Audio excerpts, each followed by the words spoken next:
Ooh, I look like a hot mess. All right, well, just look at this. All right, we're in the shot. Yep. Okay, good.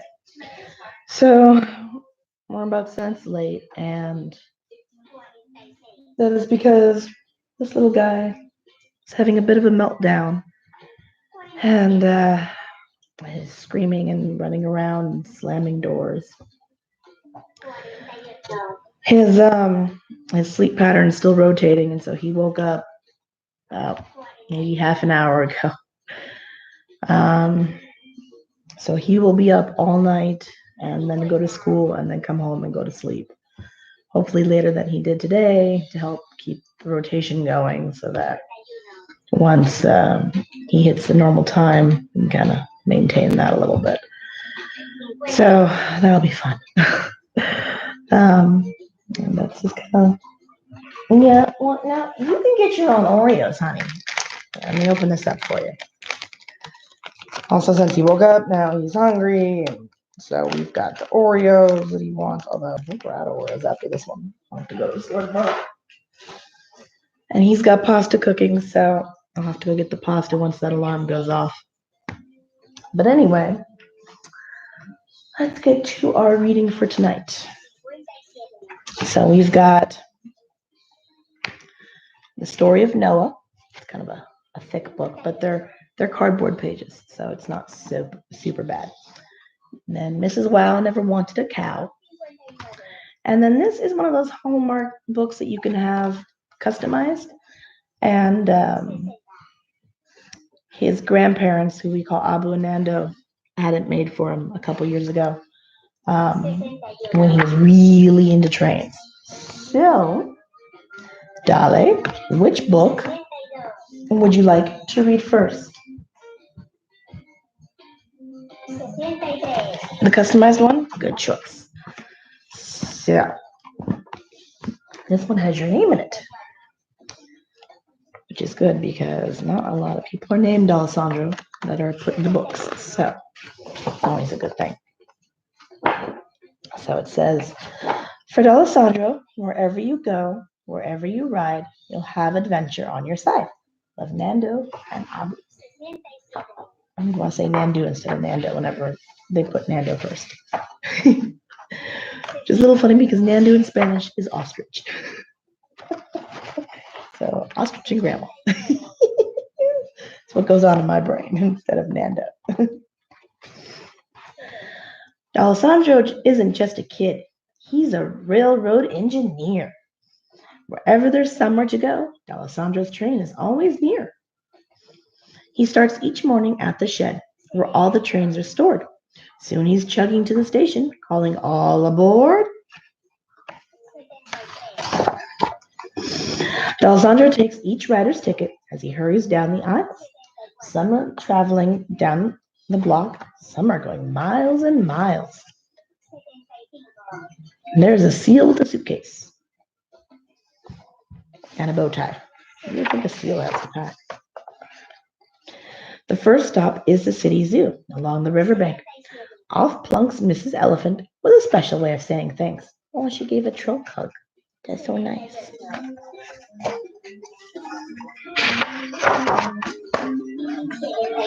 The train pulls up to Country Farm. That's the second stop today. 1, 2, 3 ducks waddle out, and Alessandra leads the way. Will you lead the way for some ducks? Next stop, the circus, Alessandra cries. That's where the sea lion goes. Oh no, he left his rubber ball. Watch him catch it with his nose.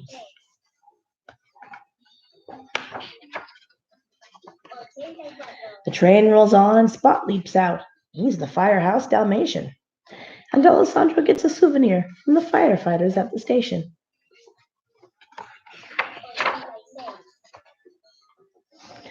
Stop 5 is farther down the line. The sky is growing dark. But Alessandro helps Mr. Squirrel find his nest in Acorn Park.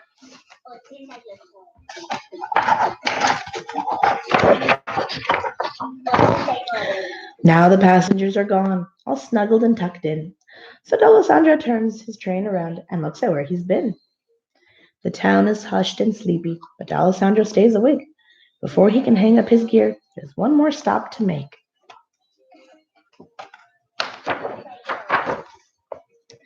It's the station D'Alessandro calls his home. He knows the way by heart. It's the place where all his dreams begin and all his journeys start.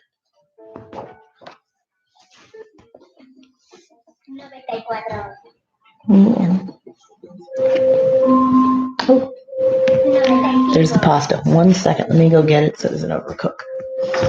All right. I'm coming.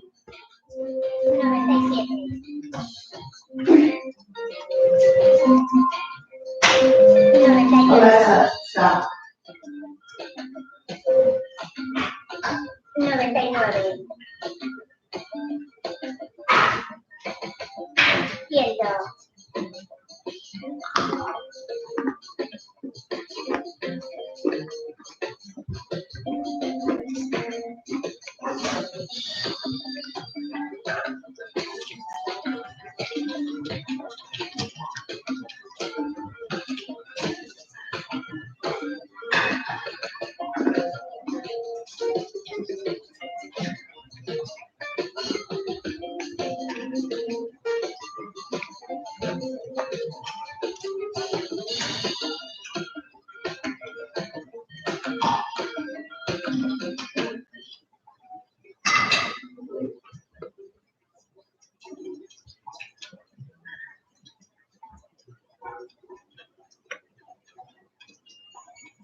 One, two, three, 4, 5, 6, 7, 8, 9, 10.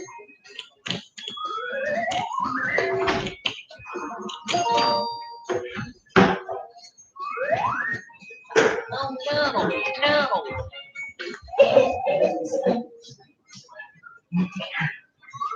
Here we go. Here's your pasta. Here it is. Okay. You gonna eat there? All right. Good stuff. Here we go. Okay. There you are. There you are, my friend. Okay. Now, man, get over here again. Wait. Bless you, my goodness. Okay. Now, which one do you want to read? Mrs. Wow never wanted a cow. All right.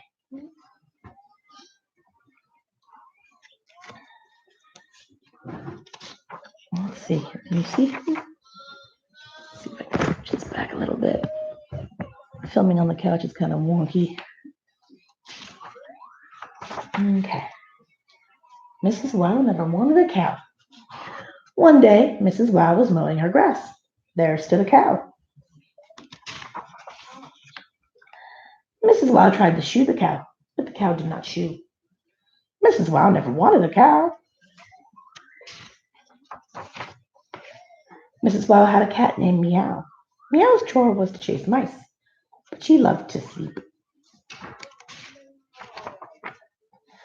Mrs. Wow also had a lazy dog named Bow Wow. Bow Wow's chore was to guard the house, but he loved to eat. Sounds like a certain other pup I know. Where is he? He's somewhere. When Meow and Bow Wow saw the big, strong cow, they got an idea. They would show her how to do their chores. Then they could sleep and eat all day. Meow and Bow Wow begged Mrs. Wow to let the cow stay. Mrs. Wow never wanted a cow, but she loved her lazy, crazy pets. We will keep the cow, she said, for now. Meow showed the cow how to catch a mouse. She swished her tail, she wiggled her rump, then pounce. She got the mouse. Now it was the cow's turn. The cow swished her tail. The cow did not wiggle her rump. The cow walked up to the mouse and zip, the mouse ran away. Meow shook her head. The cow is useless, she said. When the mailman came, Bow Wow showed the cow how to guard the house. He bared his teeth. He growled. He barked. Ruff, ruff, ruff. The mailman hid behind a bush. Now it was the cow's turn. The cow blinked her eyes. The cow chewed some grass. The cow said, moo. The mailman did not hide. He gave the cow a friendly pat on the rump. Bow Wow shook his head. The cow was useless, he said. Boo-hoo-hoo, cried Meow and Bow Wow. Mrs. Wow stopped mowing the grass. What is the matter? She asked.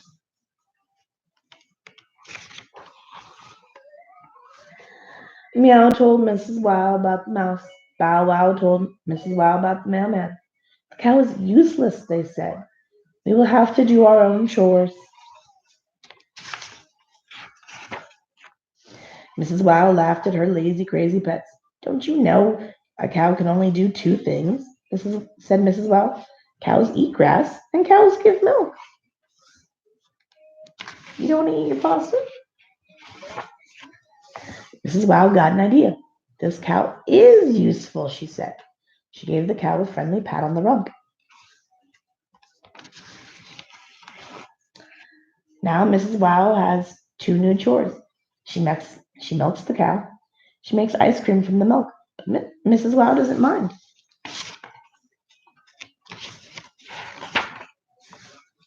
She never has to mow the grass, and Meow and Bow Wow will do anything for ice cream, even their chores. Every day, Mrs. Wow gives the cow a friendly pat on the rump. Come to think of it, she says, I always did want a cow. It's a good one, right? All right. And then we've got Story of Noah.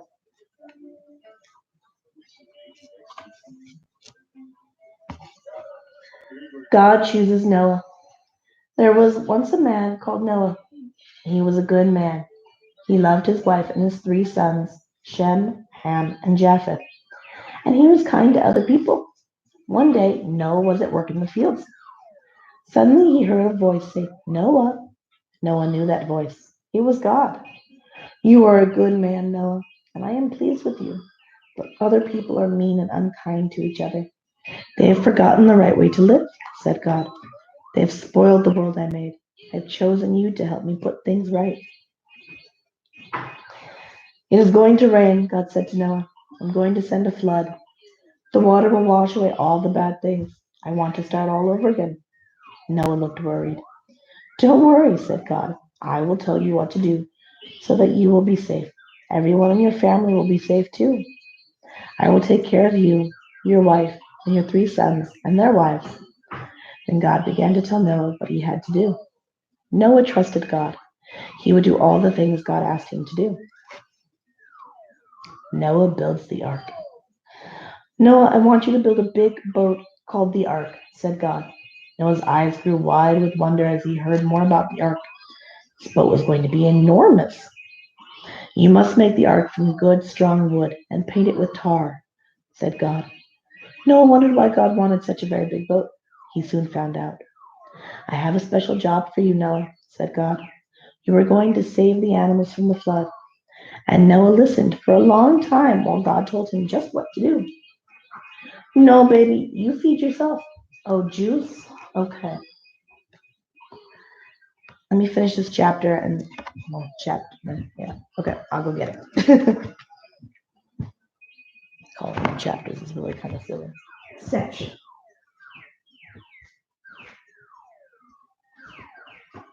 I'll go get you the other juice. Okay.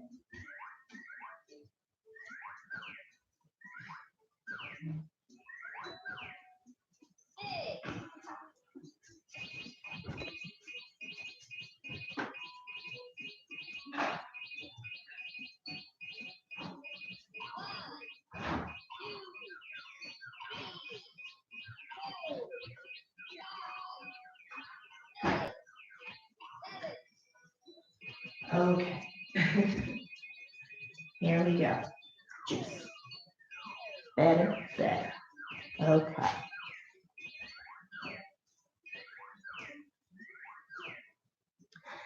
Okay. All better. All better. Noah hurried home to his family. God has given me a special job. I need you to help me, said Noah. We are going to build a very big boat called the Ark. Athena, that is not your pasta. Back up. And Noah told his family what God had said about building the ark. They were happy to do what God said. Everyone was going to be very busy. Shem, Ham, and Japheth were strong young men. They cut down lots of tall trees. They chopped the tree trunks into long logs. They sawed the logs into planks. At last Noah said, now we're ready to build the ark. The sawing and hammering was very noisy. People stopped to watch. They asked Noah what he was doing. God has told me to build a big boat, answered Noah. It's a long way to the river, said one man, and we're miles from the sea. God is sending a flood, said Noah. The people shook their heads and they laughed at Noah. God, they said, what God? Day after day, the ark grew bigger. News spread and people kept coming to watch. It's going to rain, Noah told them. But the sky was blue. There wasn't a cloud to be seen. Noah must be mad, said everyone. At last the ark was finished. You know that this is our new home, Noah told his family. But we won't be alone when the flood comes. Who will live with us? Asked his wife. God wants us to share the ark with animals. Lots of animals. He must take care of two of every living creature until the flood goes down, said Noah. So that's why the ark is so big, said Shem. We must take food for all the animals and for us too, continued Noah. Let's get busy. The animals will be here soon. Into the ark. There was room in the ark for lots of birds. The ceilings were high so that the birds could fly, and there were perches where they could rest. Noah and his family watched in wonder as the birds began to arrive at the ark.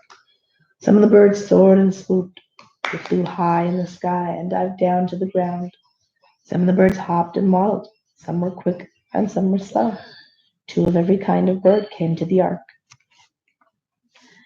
There was room on the ark for lots of animals. There were empty decks for big animals and small dens that were just right for shy creatures. Noah and his animals watched in wonder as the animals began to arrive at the ark. There were fierce and friendly animals. Some were small and skittering, and others were lumbering and large. The animals galloped and hopped and plodded. Some were quick and some were slow. Two of every kind came to the ark. There was room on the ark for lots of creeping and crawling creatures. There were special spaces and dark places for the animals who liked to hide. Noah and his family watched. Noah and his family watched in wonder as the insects and all the rest of the little creatures began to arrive at the ark. Some buzzed and hovered, and some flapped and flew. The creatures scuttled and slipped and wiggled. Some were quick and some were slow. Two of every kind came to the ark. Noah and his sons began to load all the food they would need. Shem, Ham, and Japheth carried on satchels of grain and heaps of hay. Their wives filled big bowls of berries and filled baskets with all kinds of fruits and nuts. Noah was in charge of green plants and vegetables. They stored the food carefully inside the ark. They made it safe from nibbling mice and burrowing beetles. The food on the ark was for all the animals and for Noah's family.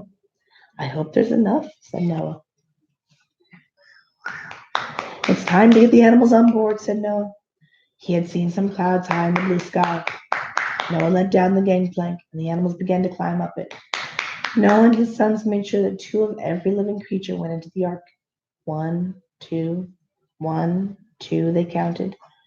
There were so many animals. They galloped and hopped and raced into the ark. They swooped and soared into the ark. They slithered and scrambled and squeezed into the ark. The flood. At last all the animals were safely inside the ark. Just in time, said Noah, looking up at the big dark clouds in the sky. Noah and his family hurried inside the ark, and God shut the ark's big door. Then the rain began to fall. Splish splash. fell thick and fast, plopping into puddles. Soon huge raindrops were drumming on the roof of the ark. Outside, the puddles became ponds, and streams became rivers and burst their banks. The water rose higher and higher. It lifted the ark, and the ark began to float. Day after day, night after night, the rain kept falling. The water covered houses and towns. It covered trees and forests, and it covered hills and mountains. The water rose higher still. Soon there was nothing but water everywhere. Everything else had been washed away. The rain kept falling. The ark floated on the water, and Noah and his family and all the animals were safe inside the ark, just as God had promised. The rain kept falling. It rained for 40 days and 40 nights. At last the rain stopped. A fresh wind blew away the last clouds, and soon the sun shone brightly again. God has kept us safe through the flood, said Noah. Now we must wait until the water has gone down. At first there was water everywhere, but slowly the water was going down. One day there was a big bump with a wobble and a jolt. The ark stopped floating. It had come to rest among the mountains, but there was no dry land for Noah's family or for the animals. They couldn't leave the ark just yet. Dry land at last. There was still nothing but water everywhere around the ark. Let's send out a bird. It might find dry land, said Noah. So Noah fetched a raven. Then he opened the window in the ark and set the bird free. The raven stretched its wings and flew away. Noah waited all day, but the raven didn't come back. The bird was happy, free.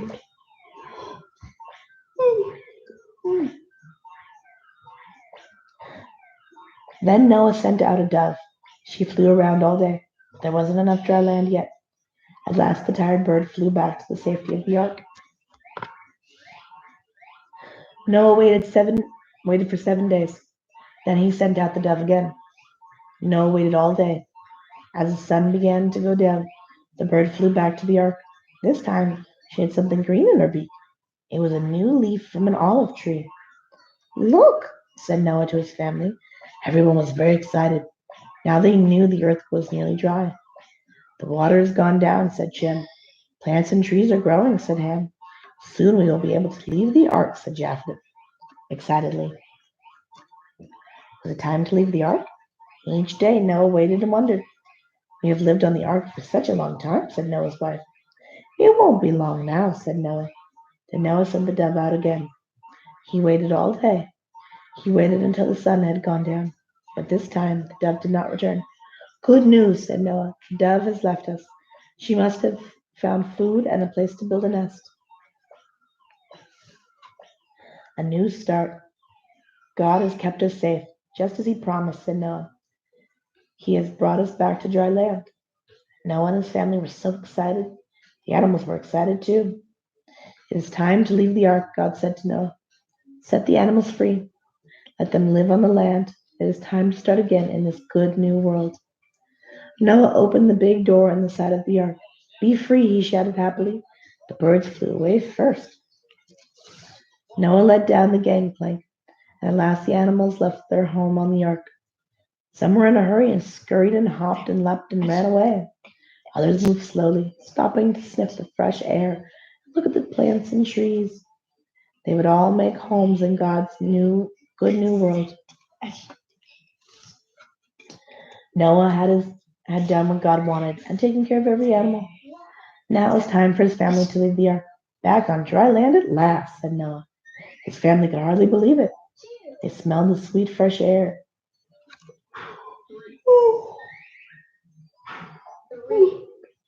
They felt the soft green grass beneath their feet. Now Noah's sons could build new homes. They could make a fresh start in God's good new world. Noah and his family were so happy. They hugged one another and danced for joy. Even the dog. Thank you, God, for keeping us safe, said Noah. I will always keep you safe, Noah, said God. Look up at the sky. Noah looked up and saw a rainbow. This is a sign of my promise, said God. I will never cover the earth with floodwaters again.